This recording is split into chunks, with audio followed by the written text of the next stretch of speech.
Hey guys, Modell here, JL Life. I hope you guys are as excited as I am, because today we installed the S-Tech. I know the wife's excited. Stay tuned. Install day. Oh man, I'm excited. So guys, real quick, I wanted to clarify some things that I wasn't entirely certain of when I did the unboxing. One was the pad that I wasn't too sure where it came from. It actually goes inside the casing of the Mopar cubby hole. So what had happened was my wife actually purchased the breaker switch. Not saying she purchased the breaker switch extra for $20, and Scott, the owner of S-Tech, included both of the cubbies there and there for free, which are normally 26 bucks for the two of them. And of course, they are not necessary to install the switches, but it really helps do the clean install, and it helps protect the switches. Now, I also had another one of my friends on Facebook, or one of my followers, Miles. Shout out to you for asking the question. These switches are water resistant. They are sealed switches, and they should hold up to normal water conditions inside the Jeep. Scott, the owner of S-Tech, was very clear to make sure don't submerge them. But of course, we all know if you're getting that much water inside the Jeep, you're probably going to be having other issues rather than worrying about your switches. I believe that is all I needed to clarify. Two things that were in the box that I did not mention were S-Tech stickers. All right, guys, let's jump into it. Hey guys, real quick before we get started, one more thing I wanted to add about the switches. They're all handmade in Colorado in the US of A. They aren't assembled by no plant. So, American made. All right, guys, so let's get started. So step number one is going to be putting on the bracket. This piece right here, it's going to be in this orientation. The holes, the side with the two holes is going to be pointing down. The three holes is going to be angled into the Jeep, facing to the battery. First thing we're going to do, I already loosened them, is we're going to take out this bolt, and we're going to be reusing them, so don't lose them.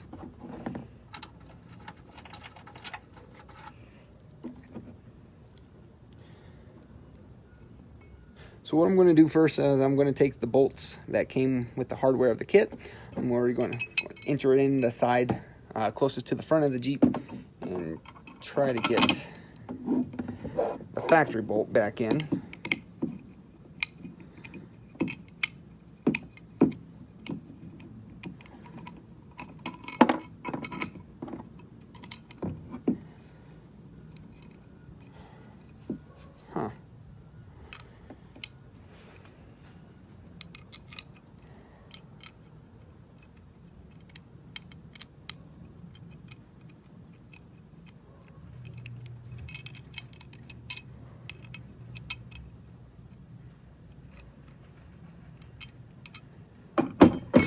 Okay, took a minute, but I got it. So what you want it to look like is getting both bolts in at the same time will make things a lot easier. It took some wiggle, but it fit.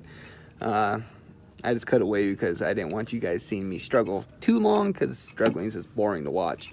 But I got it in, have both bolts in, and we can start with this and bolt it back into the frame. Make sure you get both bolts back in there.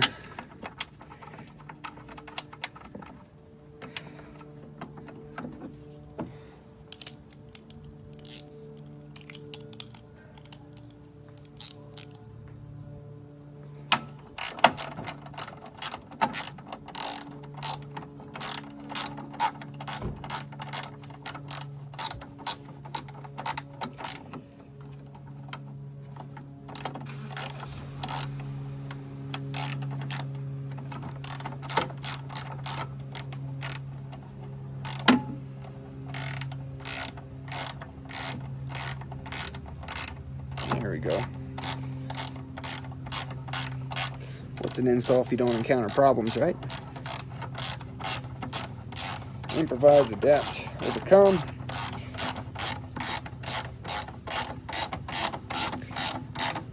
My guessing is I'm going to have to cut away to go get my open-ended sockets. Wrenches.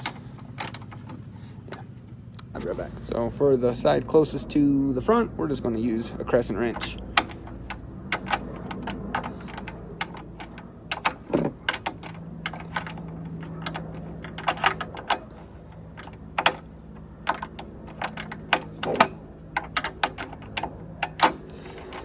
All right. Next step. Next is going to be the distribution box. I want to make sure the sticker is facing up. The mounting holes are going to be obviously on the bracket. You're going to use the first and the last. Morning, guys. So I realized that when I was watching my video this morning that there were some problems with the editing, and my phone didn't record certain parts of it where it cuts off. Here in the video where I'm going to insert this, we are just bolting on the power distribution box to the bracket. I'll enter a still after this little clip, what it should look like. Then after that, we start disconnecting the battery. And just a reminder, there are 3 spots we need to dislocate on the battery. One is on top of the battery itself. We're going to be going for the negative terminal. And the other 2 are on the sidewall, right where I'm standing. And you'll see me taking those off in the video still and removing them from the ground and stuffing a rag in between them so they don't ground out and start a live circuit again. Sorry for not catching this earlier, and hopefully it doesn't happen again. Cool.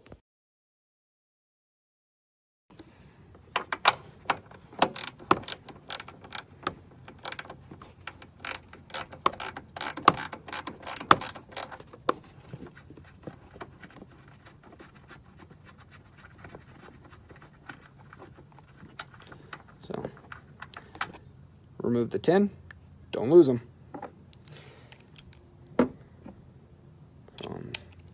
Next,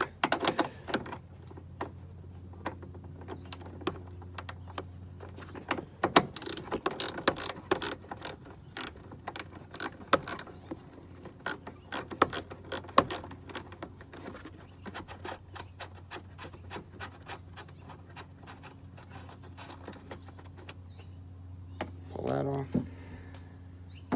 Like I said, you're going to pull out the cables. Well, let's see here. One. And there you go. It all just comes off as a big unit. So there we go. Push that guy out to the side.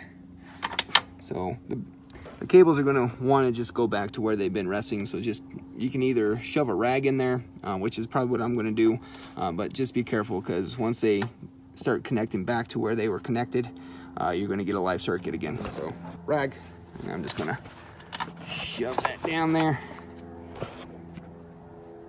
Just keep it out of the way. So what's super cool with this, which I really like, is that he already has all the hot leads numbered to which switch they go to. Too cool. Alright, so next thing we're going to do is we're going to follow down our wires here. We got 2 long ones that come out. Obviously we got the battery terminal, the 12 volt, and we got our switch lead that's going to go inside. So what we're going to do is we're going to wire this, or run this, through the firewall and to the cabin. So the way I'm going to get down there is in between the fuse block and the body. Right in there, you can see some light from the ground. We're going to run our lead down there, then through the firewall boot. So let's...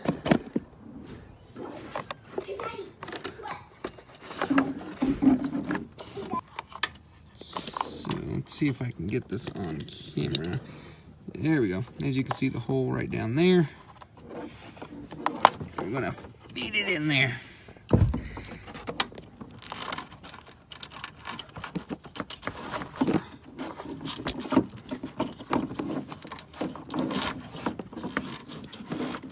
Push it down. Careful not to snag anything. It should drop nice and easy. Oh, that's all the weight carries it down. Come on, get down there. All right. We're gonna go underneath. We can see our cable right there. So as I said before, I've installed the Mopar switches, and when you buy the Mopar kit, it comes with extra rivets. You can remove the rivets in the fender well, make it easier to get to the boot. I didn't remove mine, so I had extra when me and the wife were doing something else on her JL. We removed the rivets, we just haven't put in the new ones yet. You don't have to remove the rivets to get this done. I did. I didn't on my Jeep. We did for hers for a different project. We just haven't re-riveted it back. Anyways, what it allows us to do is crank that bad boy up onto the tire, and we can see up in there. So to orient yourself, I'm showing this view just so you know exactly where I'm laying, head next to the front passenger tire. I'm going to cut away, put the phone where my face is so you can see where I'm looking at so you know where to run the line. I need to be careful under here. The wife likes to mud. One wrong move, I'm going to get dirt in my eyes, my ears, my nose. Okay guys, so you can see the line that I fed through by the fuse box right here. This line right here is actually the project I was talking about. This is our air hose that we installed to the front air locker. This is what we're going to be following as it goes into the bed of the Jeep. So up here, let's get me up there. Right there you can see the boot. We cut into it already. I might have to make it a little bigger to get this to fit.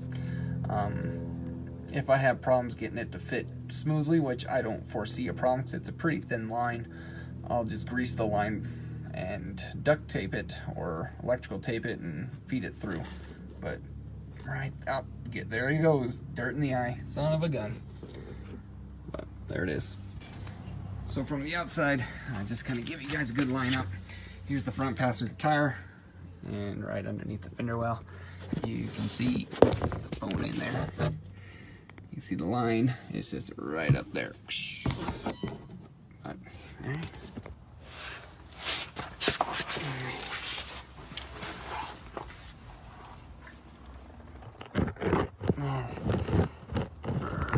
Try to make sure we keep a good angle here. At least try, huh?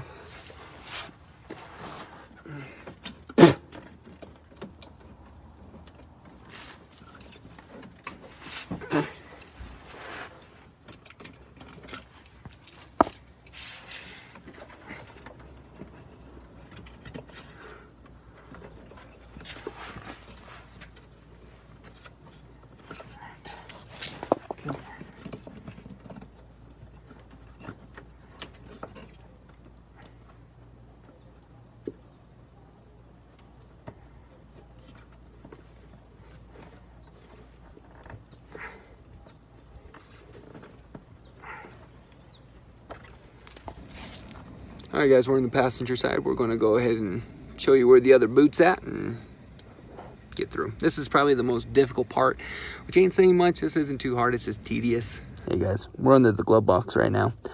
The boot is just underneath it, behind it. I'm going to try to show you without blinding you with my flashlight. So, right up here, let's go a little dimmer. There we go. So you see the airline poking through. There's the same boot. We're just going to make that a little bigger and pull through the line. What is up, guys? So we're going to go smart here. I got some wire. We're going to push it through the boot. Once it's all the way through, I'm going to hook it. I'm going to connect the line to it, and we're going to pull it back. So let's get her done. And we're going to be going in from the inside. So pro tip. Once you're shoving it through the boot, hook it down so when you're feeding it in, it'll angle down rather than going up. There's wires in there, so be careful. You don't want to jam into the middle of the wiring harness that's already going through it and break something. So yeah, make sure you hook it and you just kind of feed it in like that. And of course, if you're closer to the outside, it'll also make it easier because you don't have to go behind the wiring harness, but before it. So, all right, so just to show you guys, underneath, I ran my chicken wire through the boot. And we should be able to see it. Oh, yep, there it is. Let me flip the camera around so I can see what I'm pointing. There it is. So we're going to pull that down. Electrical tape the line to it. I'm really sorry. This part is just so hard to film by myself. So I'm gonna hook it like that. I'm gonna feed the wire over it, bend it down, and I'm just gonna tape it to make sure there's no sharp ends for it to get caught on.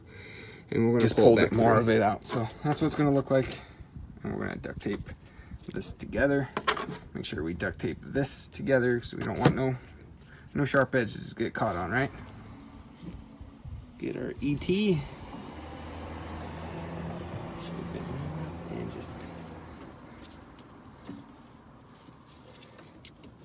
as the famous line in Jurassic Park goes, we spare no expense. Use plenty of that tape.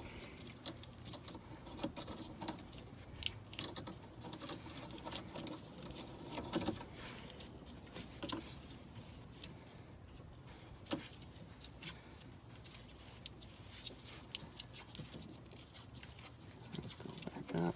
I missed a little spot. I want to get more where the wire connects to the chicken wire.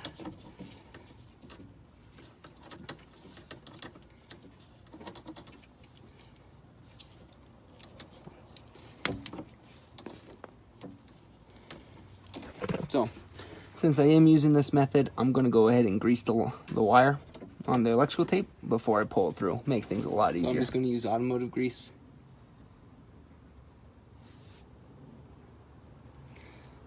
And just grease up where I got the electrical tape. Get nice and slick. Alright, back inside. Pulling the line through, it's already greased. Have a rag with you just in case your hands get a little slippery, but start pulling it up. Yeah, look at that. That was like butter. There it is. There's our line. We're going to take it the electrical tape off and get this wire out of the way. Too easy. So with this whole spare no expense for the electrical tape, it takes a minute to unravel it all. Alright, so after you get it pulled through, make sure you pull it all the way through. Don't break nothing.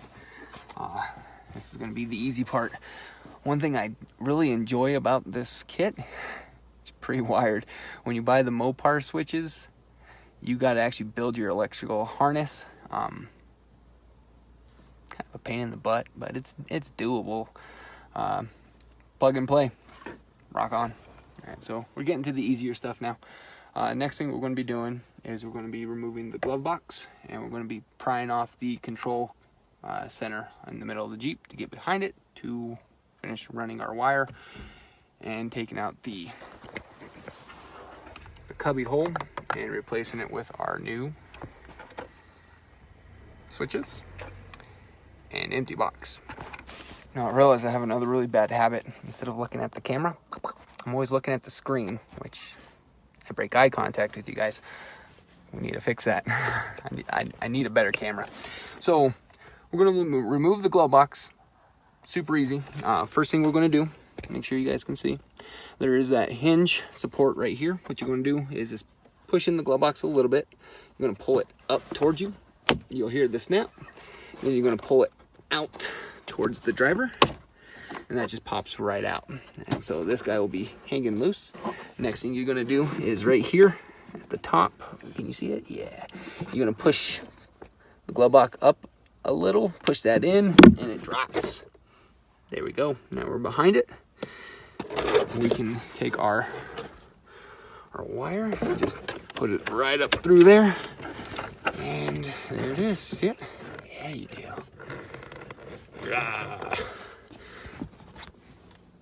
Alright, so let's remove the control center. Plastic removal tool. You're going to start on this side. Just pry it open. Work your way all the way over. And voila. So, on the back of this guy, we're only plugged in at 2 spots right now. Right here. Both these are super easy to remove. You're just going to pinch it, pull the tab in, and pull out. Same thing with the ignition. You're going to pinch. See if I can work this without having to hold the camera. Alright, so you're just going to, again, push down the tab and pull out. Camera overboard. Next thing we need to do is remove this screw.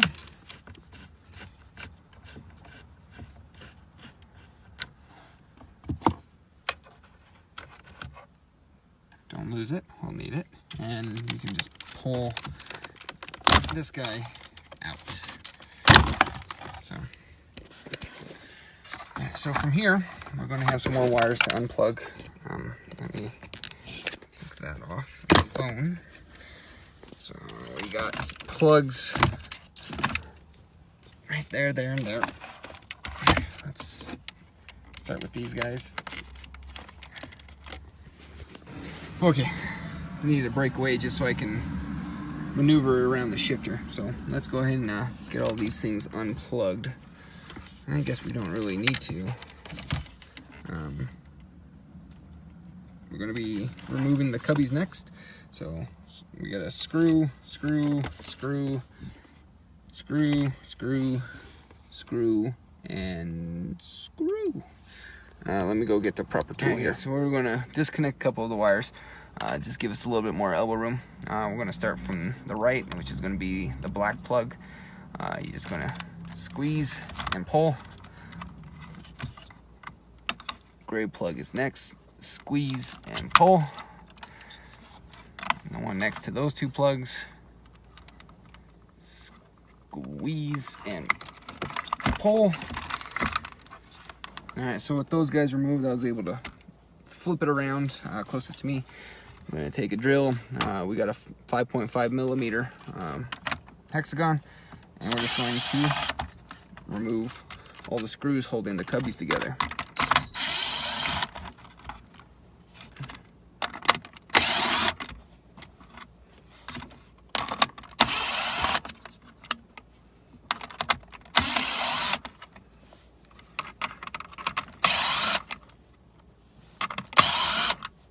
There we go. Put those down, and this should come right out. Ta-da! Alright guys, Mopar cubbies, buy them. Two main reasons: one, it protects your switches, and two, it looks so much better. So when you don't buy it, you're still going to get the switches. It's just not, it'll still have the faceplate, but it's not going to be in this box. It's just going to be what's inside of it, which is a bunch of wires. Scott, the owner, pre-cuts it, installs it all, makes it super simple, plug and play. I love it. Buy them. They're 26 bucks if you want to go and buy them yourself from somewhere else, which is totally fine. I believe Scott told me if you purchase the breaker, which I showed in the unboxing, he provides these free. They should also be on his website. Let's get it in. All right, guys, let's get them in. So we're gonna drop this on, make sure all the holes line up.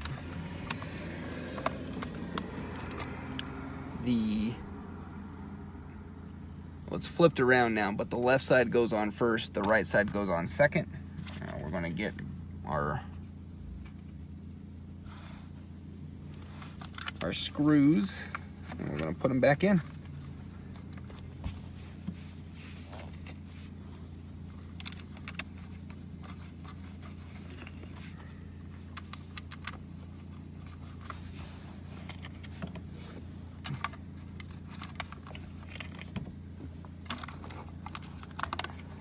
Sorry, I needed to see.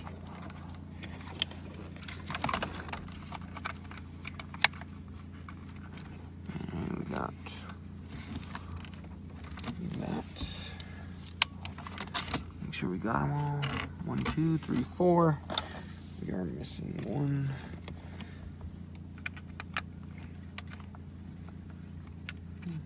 So, show you guys something real quick.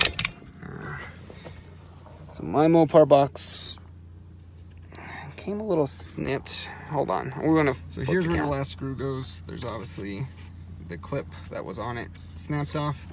It's not gonna be that big of a deal. It's gonna hold on well, mainly because this guy right here is gonna hold on from there. We got the screw back here. It'll make do, but this is where the last screw goes. It's just, mine was a little damaged. So let's go ahead and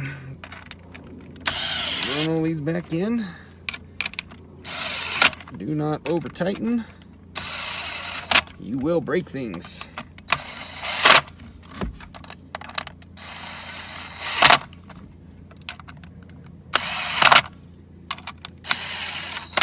There we go. All right. Next thing we're going to do is we're going to run the wire behind the control center to our switches. All right, guys. Give you the line that I'm going to be using. You see that little speckle of light back there? That's where we're going to run it through. Like I said, fit it through. Got my wire. I'm going to put you up here. Turn the camera around. Okay, so now we start plugging everything back in. Let's go ahead and start with our main wire to our switches. Just be mindful how you're plugging things in. Make sure the tab lines up with the snap. Plug in your gray switch. You a little closer here. Snap that in. So with your gray and your black guys, they only fit one way, so you don't have to worry about mixing them up, but it goes gray, black, gray, black. So got everything plugged back in. We're going to insert it back into the dash area. Be sure you find yourself the first switch you unplugged. Make sure you put that on top so we don't bury it and have to pull things back off to get to it. So we're going to just line up the tabs. Make sure no wires are getting pinched, and it just plugs back in. This should be done easy. If you're fighting it, something's in the way. Alright, now we're going to do the top half. Let's get our stuff plugged back in. The red switch goes on, plugs in. Don't forget to do your ignition. Just the two. You're going to line up your plugs. And again, this should be done super easy. Should not feel a lot of resistance like I'm feeling. Let's get that in there. There we go. So the problem I was getting hung up on is this little lip needs to get tucked in first, behind the dash, not on the outside of it. So let's try that again. So I'm gonna get that in. There we go.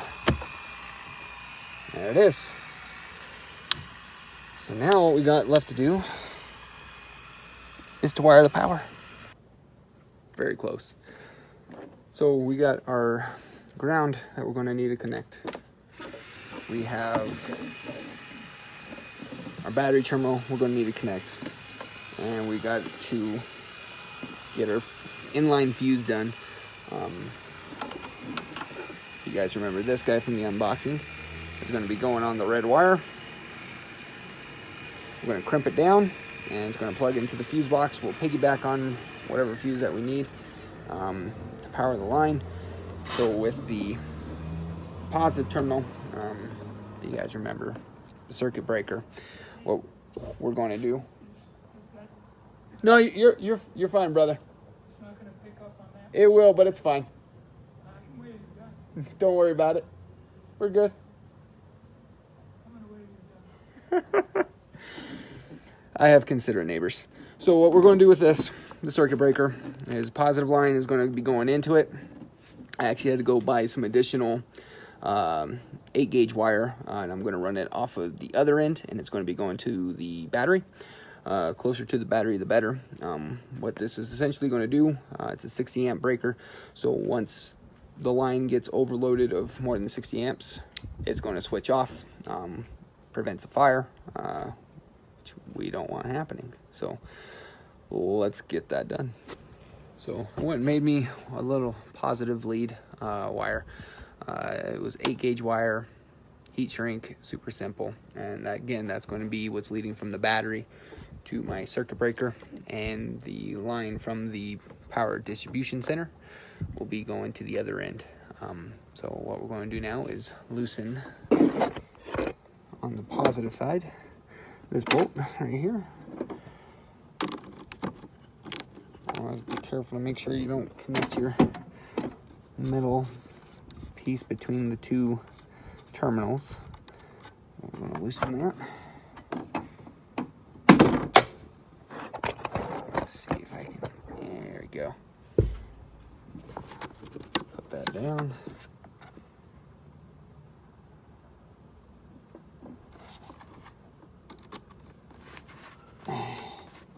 And just finger tighten. Never really need to over tighten the battery terminals. You just end up breaking things, so just be careful.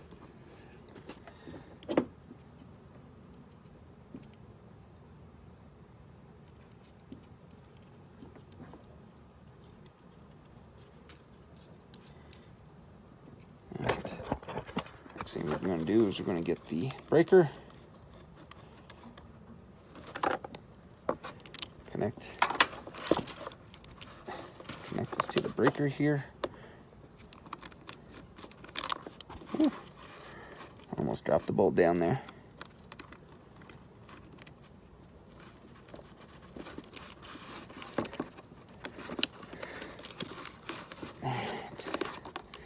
There we go.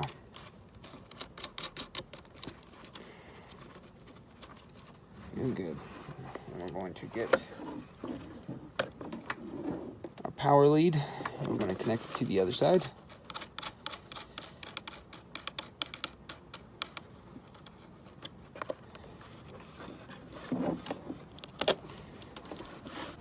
It's only finger tightened right now. We'll give it a little bit of a torque once we get things squared away. Next, we're going to grab our inline fuse and the little red live lead. We're going to plug that into that. Give me a little bit more wire here. There we go.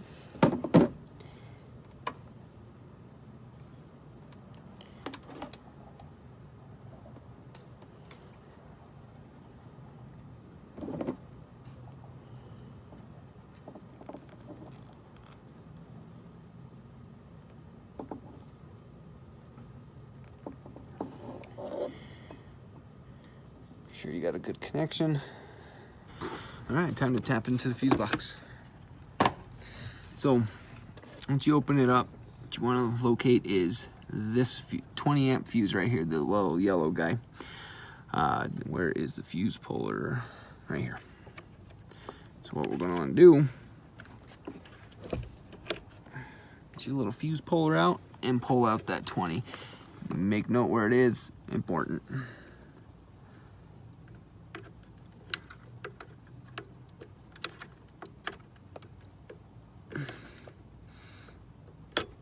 Alright, let's get that pulled out. We're going to take that fuse we just pulled and we're going to plug it into the extra slot in the inline fuse, the piggyback fuse that we got in our kit.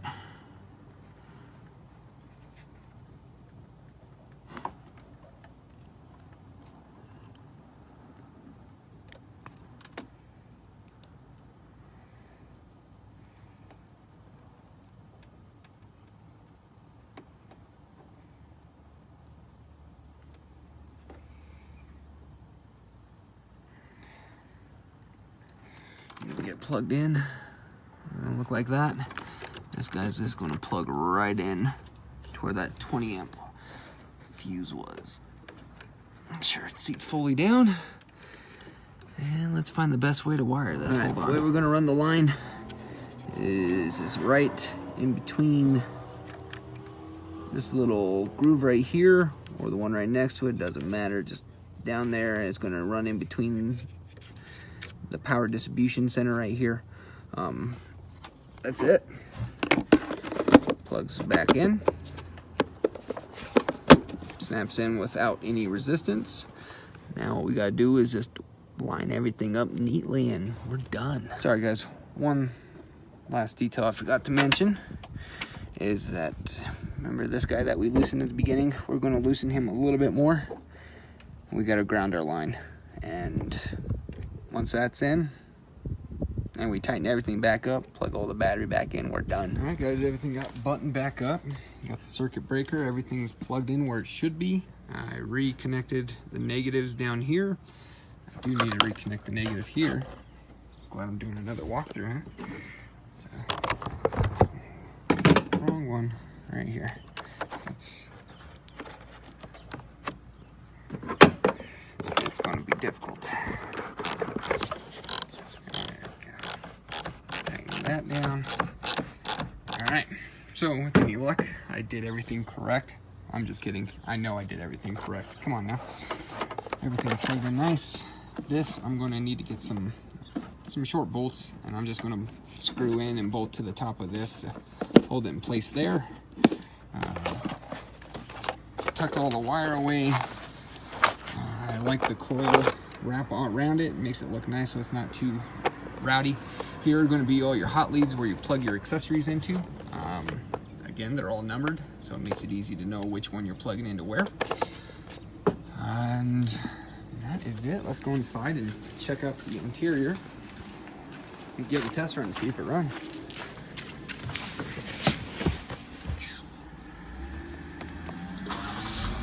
All right, guys, here's the big moment.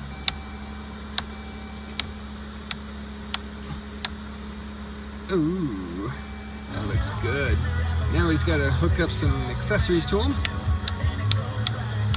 Ah, it looks good. What you guys think? So my victory lap, I kind of forgot about this guy. Not a big deal. Take the zip ties that were provided, zip tie the line out of the way so it doesn't get pinched by anything, doesn't get pinched by the glove box once we put it back in. The glove box goes in super easy. Just make sure we line up at the bottom. You're gonna plug this guy back into the side, and it just pushes right past that. You just shove it in, and it's in. I'll be right back.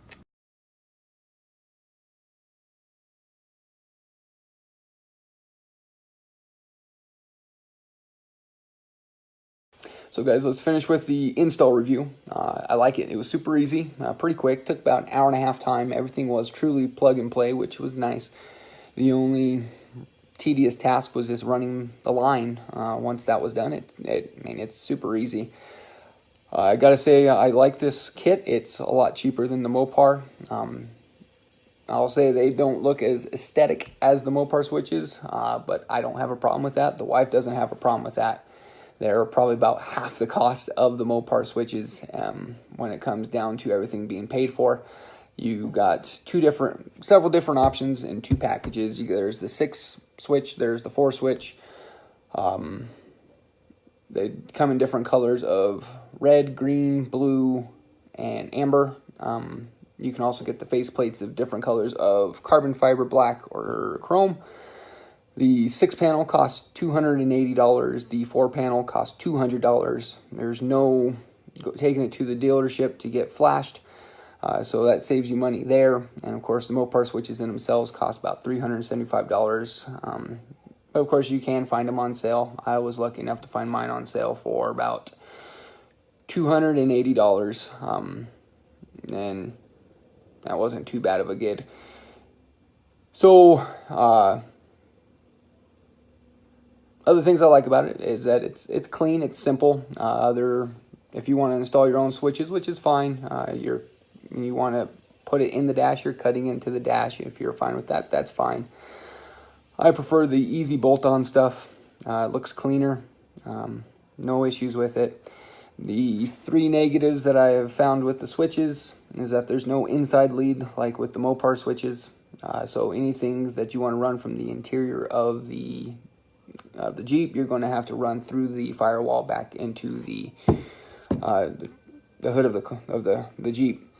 You can't turn them on when the Jeep is off, and there is no backlight on them, so you might be fumbling around a bit in the dark if you're trying to turn on your lights. The Mopar switches do have a backlight to tell you which number they are, and they also are capable of being turned on when the Jeep is turned off. So, I mean, those are the only real negatives. they're not that big of a deal in my opinion. I like the switches. You know, if you guys want to buy one, that's awesome. I was reached out to by the owner after I did my unboxing. He was excited about me doing a video on it. I plan on doing a review of actually installing lockers and lights to it pretty soon. Hopefully within the week. If you guys have any questions, by all means, shoot them to me. I'd be more than happy to answer them. If you guys could like, comment, subscribe, dislike, it doesn't matter. I'm just excited to be doing these videos. Thank you so much for taking your time out of your day to watch my video. I hope you subscribe, I hope you share, and I hope to continue to grow as a channel and just continue to have fun and make these videos. Y'all take it easy.